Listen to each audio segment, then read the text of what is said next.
Welcome back to the deep dive. Now, if you've shared your sources on beef stroganoff with us, you're probably looking for the real story behind what seems like, well, simple comfort food. But it's got this history, hasn't it? Rich, sophisticated, like the sauce itself. Oh, absolutely. So today, we're diving deep. We've got the historical documents, the cultural takes, the chef's notes you send over.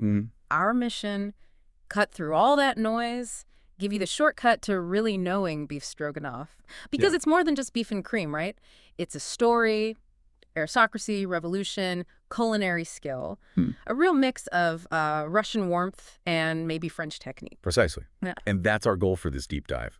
We want to trace its journey. Yeah. How did this, 19th century fancy dish born in Imperial Russia's elite dining rooms? Right. How did it become this global thing? You find it in top restaurants, but also historically in Soviet canteens from the 30s. Wow. Okay. So we'll unpack those origin stories. They're actually a bit contradictory, which is interesting. We'll track how it spread, especially after the Tsars fell. And crucially, we'll get into the ingredients and techniques that make it, well, authentically elegant. Okay. Let's get into that history then, because it really starts with power and wealth in Russia. Yep. We're talking mid-19th century Russia, peak Tsarist era, and the name Stroganoff or Stroganoff. Yes, the Stroganoff family. Hugely powerful, incredibly wealthy nobles. They basically owned vast chunks of Russia land, mines, you name it. Their influence was enormous. And there's one specific person, right? Count Pavel Stroganoff. That's the name usually attached to it. He wasn't just rich. He was apparently a noted statesman, diplomat, military guy. Okay. But for our purposes, the key thing is his taste. Like a lot of Russian nobles then, he loved French food. The French connection. Totally. They hired French chefs, imported French wine, used French techniques. Their kitchens were like little outposts of Paris, basically. So this is where the legend starts. And you said there are two main theories in the sources. Yeah, two main origin stories, and they both tell us something interesting about Russian food identity, I think. Okay, what's the first one? Theory one is the classic anecdote, the one you hear most often. It's quite human. The story goes, Count Stroganoff was getting older, finding it hard to chew tougher meat. Relatable. Right. So his French chef, always a French chef in these stories, supposedly invented the dish for him. Sliced the beef super thin, cooked it in this soft, creamy, flavorful sauce. Comfort food designed for an aging aristocrat's teeth. Exactly. It's a neat story. It grounds it in a practical need. But is it the most likely story? What's the other theory? Well, looking at the broader food scene back then, the cultural exchange theory arguably makes a bit more sense. Okay. The sources suggest it might be more evolution than invention, given how French chefs dominated those kitchens. Right. It's pretty plausible Stroganoff was a Russian spin on a French technique. Specifically, something called sauté à la crème. Sauté à la crème.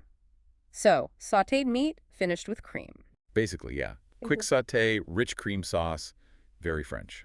So the French brought the method, but the Russians brought the sour cream. Exactly. That seems to be the key Russian twist. Swapping standard cream for smetana, sour cream.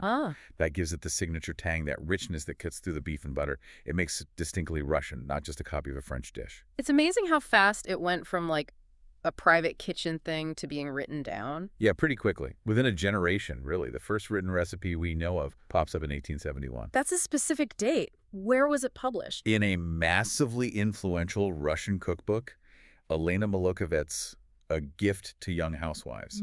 She was kind of the Russian equivalent of, say, Fanny Farmer or Mrs. Beaton. Huge deal. And what did her 1871 version look like? Was it recognizable? Oh, yeah. It laid out the foundation. It's specifically called for beef, floured and sautéed, then finished with sour cream. Okay.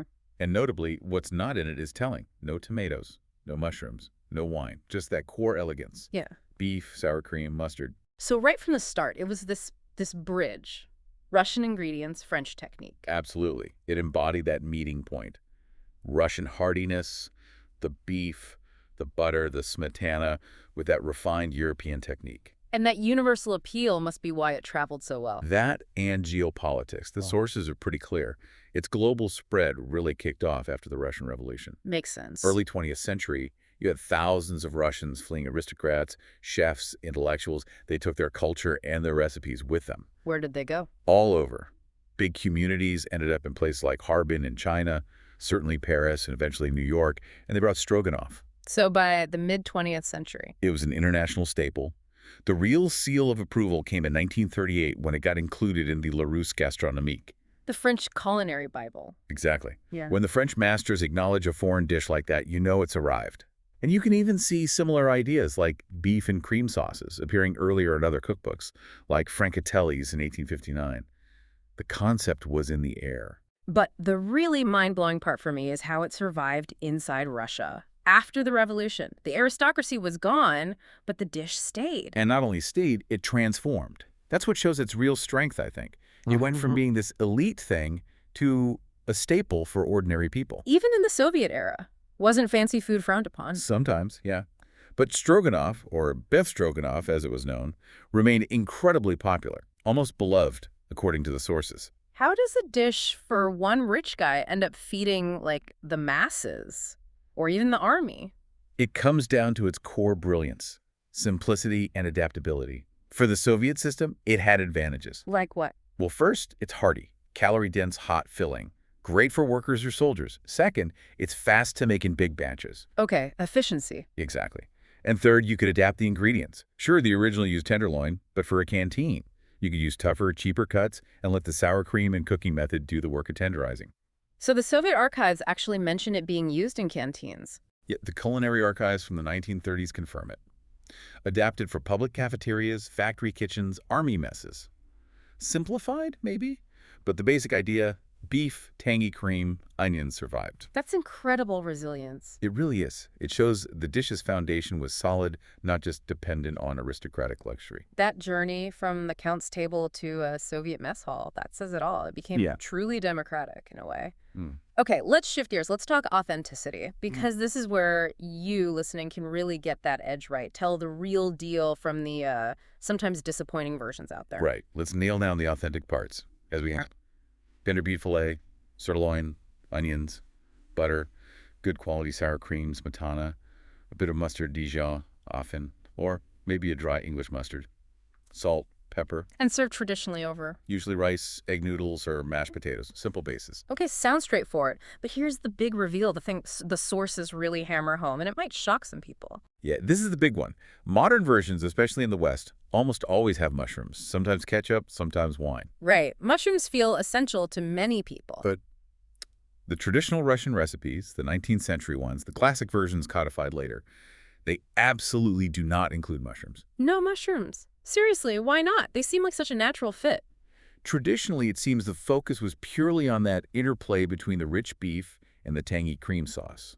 Mushrooms add another flavor, sure, but they also release a lot of water. Ah, which would thin the sauce? Exactly, and change the color. The classic Stroganoff sauce should be a light, creamy brown, deepened by the beef juices, not darkened by mushrooms.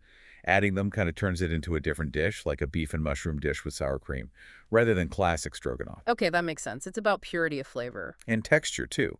The goal is smooth, velvety.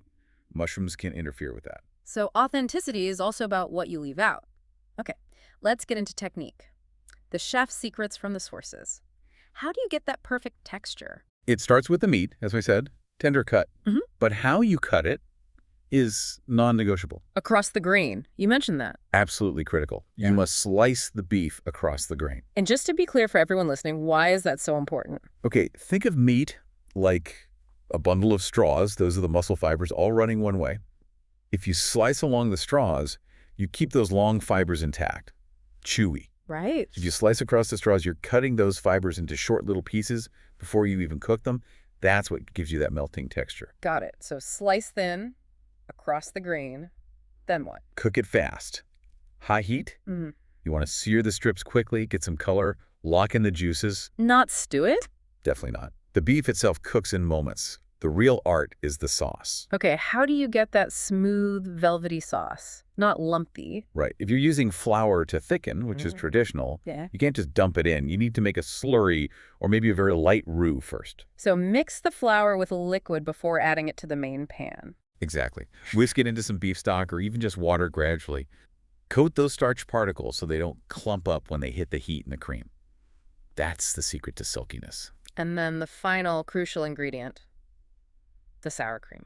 Yes, the balancing act. You have to handle it carefully. Why is that? Too much sour cream or cooking it too hard or too long after adding it can make it curdle or just taste flat. losing that fresh tang. Too little, and the sauce is weak. So add it towards the end, maybe off the heat. Usually best practice, yeah. Yeah. Stir it in gently near the end to warm through, but preserve its character. Okay. And one final tip the pros recommend, something about resting. Yes, just like resting a steak. Let the finished stroganoff sit for just 5 minutes off the heat before you serve it. Why does that help? It just lets everything settle. The flavors meld. The beef juices, the onion, the mustard, that tangy cream, they all come together into one harmonious thing. It really makes a difference. So when you look at the whole picture, Tsarist Russia, global spread, Soviet canteens, specific techniques, beef stroganoff is so much more than just dinner. It really is a culinary timeline, a story of culture, class, adaptation. It's become this symbol of maybe refined comfort. I like that. Refined comfort. Yeah, Russian elegance served warm. And even when modern chefs play with it, add truffle oil or whatever, that core idea, that essence, it just endures. And thinking about it, that endurance maybe goes right back to the start, to Count Stroganoff needing something easy to eat. How do you mean? Well, his need was simple, physical. The solution wasn't some crazy complex invention. It was perfect, simple execution.